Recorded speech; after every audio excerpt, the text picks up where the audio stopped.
مکہ مکرمہ کیوں کر آباد ہوا؟ حضرت ابراہیم علیہ السلام کے فرزند حضرت اسماعیل علیہ السلام سرزمین شام میں حضرت ہاجرہ رضی اللہ تعالی عنہا کے شکم مبارک سے پیدا ہوئے۔ حضرت ابراہیم علیہ السلام کی بیوی حضرت سارہ کی کوئی اولاد نہ تھی، اس لیے انہیں رشک پیدا ہوا اور انہوں نے حضرت ابراہیم علیہ السلام سے کہا کہ آپ حضرت ہاجرہ رضی اللہ تعالی عنہا اور ان کے بیٹے اسماعیل علیہ السلام کو میرے پاس سے جدا کر کے کہیں دور کر دیجیے۔ خداوند قدوس کی حکمت نے ایک سبب پیدا فرما دیا، چنانچہ آپ پر وحی نازل ہوئی کہ آپ حضرت ہاجرہ رضی اللہ تعالی عنہا اور اسماعیل علیہ السلام کو اس سرزمین میں چھوڑ آئے جہاں بے آب و گیا میدان اور خشک پہاڑوں کے سوا کچھ بھی نہیں ہے۔ چنانچہ حضرت ابراہیم علیہ السلام نے حضرت ہاجرہ رضی اللہ تعالی عنہا اور حضرت اسماعیل علیہ السلام کو ساتھ لے کر سفر فرمایا اور اس جگہ آئے جہاں کعبہ معظمہ ہے۔ یہاں اس وقت نہ کوئی آبادی تھی، نہ کوئی چشمہ، نہ دور دور تک پانی یا آدمی کا کوئی نام و نشان تھا۔ ایک توشہ دان میں کچھ کھجوریں اور ایک مشک میں پانی۔ حضرت ابراہیم علیہ السلام وہاں رکھ کر روانہ ہو گئے۔ حضرت ہاجرہ رضی اللہ تعالی عنہا نے فریاد کی کہ اے اللہ عز و جل کے نبی، اس سنسان بیابان میں جہاں نہ کوئی مونس ہے نہ غمخوار، آپ ہمیں بے یار و مددگار چھوڑ کر کہاں جا رہے ہیں؟ کئی بار حضرت ہاجرہ رضی اللہ تعالی عنہا نے آپ کو پکارا مگر آپ نے کوئی جواب نہیں دیا۔ آخر میں حضرت ہاجرہ رضی اللہ تعالی عنہا نے سوال کیا کہ آپ اتنا فرما دیجئے کہ آپ نے اپنی مرضی سے ہمیں یہاں لا کر چھوڑا ہے یا خداوند قدوس کے حکم سے آپ نے ایسا کیا ہے؟ تو آپ علیہ السلام نے فرمایا کہ اے ہاجرہ، میں نے جو کچھ کیا ہے وہ اللہ تعالیٰ کے حکم سے کیا ہے۔ یہ سن کر حضرت ہاجرہ رضی اللہ تعالی عنہا نے کہا کہ اب آپ جائیے، مجھے یقین کامل اور پورا اطمینان ہے کہ خداوند کریم مجھ کو اور میرے بچے کو ضائع نہیں فرمائے گا۔ اس کے بعد حضرت ابراہیم علیہ السلام نے ایک لمبی دعا مانگی اور وہاں سے ملک شام چلے آئے۔ چند دنوں میں کھجوریں اور پانی ختم ہو جانے پر حضرت ہاجرہ رضی اللہ تعالی عنہا پر بھوک اور پیاس کا غلبہ ہوا اور ان کے سینے میں دودھ خشک ہو گیا اور بچہ بھوک و پیاس سے تڑپنے لگا۔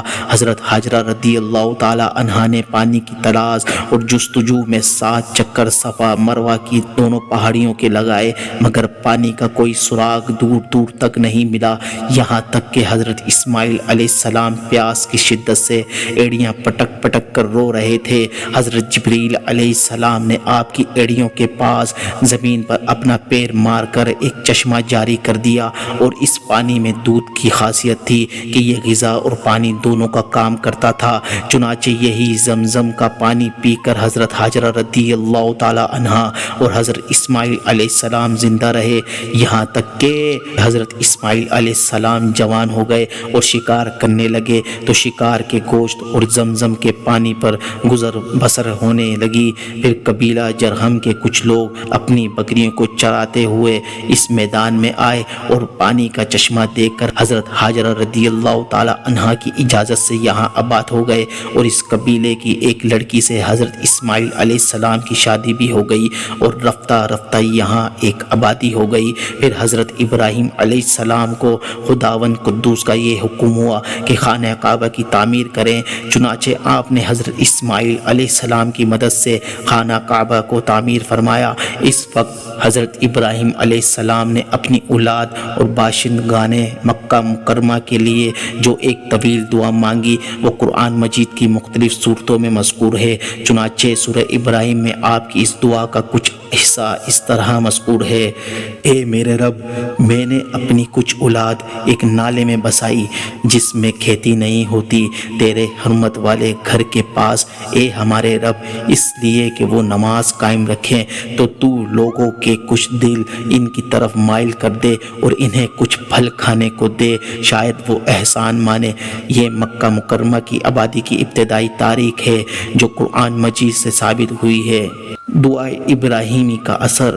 اس دعا میں حضرت ابراہیم علیہ السلام نے خداوند قدوس سے دو چیزیں طلب کیں۔ ایک تو یہ کہ کچھ لوگوں کے دل اولاد ابراہیم علیہ السلام کی طرف مائل ہوں، اور دوسرے ان لوگوں کو پھلوں کی روزی کھانے کو ملے۔ سبحان اللہ عز و جل، آپ کی یہ دعائیں مقبول ہوئیں۔ چنانچہ اس طرح لوگوں کے دل اہل مکہ کی طرف مائل ہوئے کہ آج کروڑ انسان مکہ مکرمہ کی زیارت کے لیے تڑپ رہے ہیں، اور ہر دور میں طرح طرح کی تکلیفیں اٹھا کر مسلمان خشکی اور سمندر اور ہوائی راستوں سے مکہ مکرمہ جاتے رہے اور قیامت تک جاتے رہیں گے۔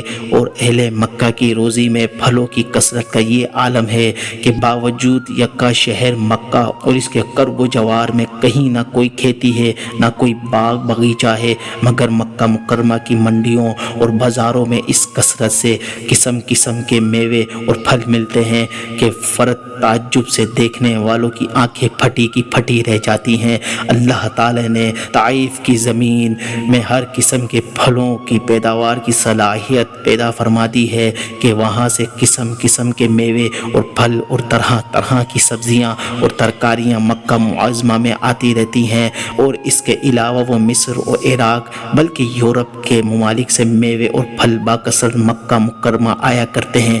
یہ سب حضرت ابراہیم علیہ السلام کی دعاؤں کی برکتوں کے اثرات و ثمرات ہیں جو بلا شبہ دنیا کے عجائبات میں سے ہیں۔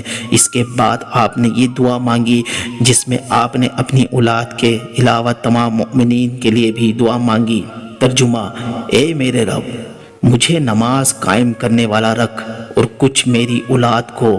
اے ہمارے رب، مجھے بخش دے اور میرے ماں باپ کو اور سب مسلمانوں کو جس دن حساب قائم ہوگا۔ پیارے دوستو، اس واقعے سے دو باتیں خاص طور پہ معلوم ہوئی۔ نمبر ایک، حضرت ابراہیم علیہ السلام اپنے رب تعالیٰ کے بہت ہی اطاعت گزار اور فرما بردار تھے کہ وہ بچہ جس کو بڑی بڑی دعاؤں کے بعد بڑھاپے میں پایا تھا، جو آپ کی آنکھوں کا نور اور دل کا سرور تھا، فطری طور پر حضرت ابراہیم علیہ السلام اس کو کبھی اپنے سے جدا نہیں کر سکتے تھے۔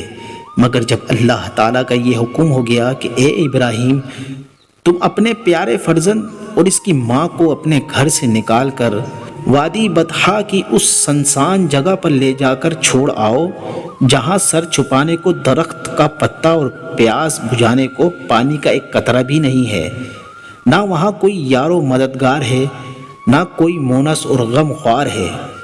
دوسرا کوئی انسان ہوتا تو شاید اس کے تصور ہی سے اس کے سینے میں دل دھڑکنے لگتا، بلکہ شدت غم سے دل پھٹ جاتا۔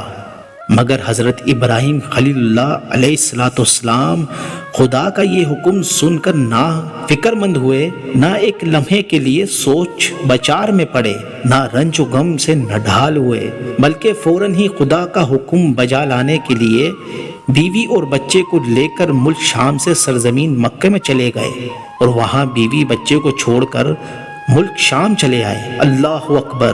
اس جذبہ اطاعت جوش فرما برداری پر ہماری جان قربان۔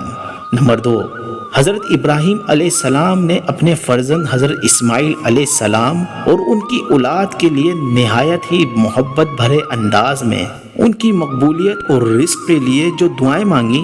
اس سے یہ سبق ملتا ہے کہ اپنی اولاد سے محبت کرنا اور ان کے لیے دعائیں مانگنا یہ حضرات انبیاء کرام علیہ السلام کا مبارک طریقہ ہے، جس پر ہم سب مسلمانوں کو عمل کرنا ہماری صلاح اور فلاح دارین کا ذریعہ ہے۔